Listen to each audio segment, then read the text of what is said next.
Il était une fois un poète que vous êtes très peu à connaître. Et c'est bien compréhensible car il n'existe en France aucun livre sur lui, aucun article dans aucun magazine, tout au plus quelques mentions et traductions, notamment par celui qui vous parle. Franco Harra, c'était la fantaisie même. La fantaisie dans le meilleur sens du terme, d'ailleurs je n'en connais pas d'autre. Une fantaisie à la Max Jacob.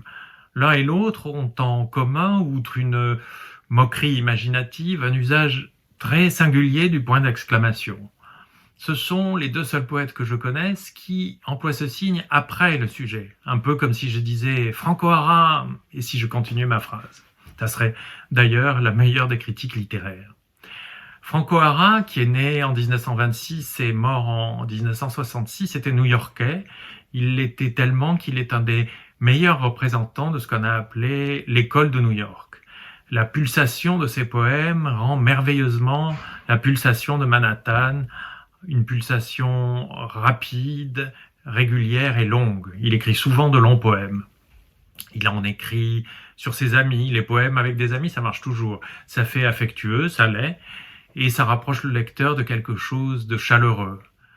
Et alors que tellement de poètes passent leur temps à raconter leur petit intérieur si bien meublé, personne n'est moins narcissique que Franco Harra. Alors que la poésie est si souvent solitaire, la sienne est peuplée.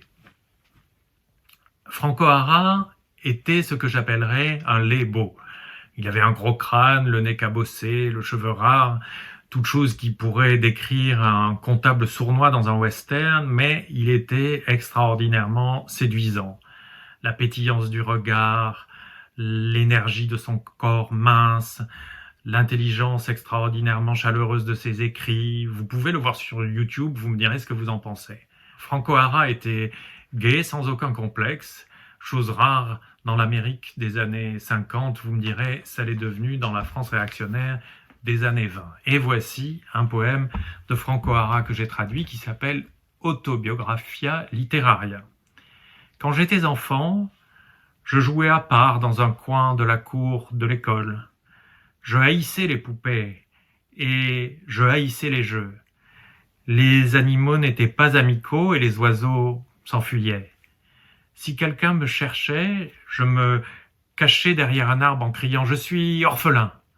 Et me voici, le centre de toute beauté, écrivant ces poèmes imaginés. Un jour, je traduirai un livre entier de Franco Harra.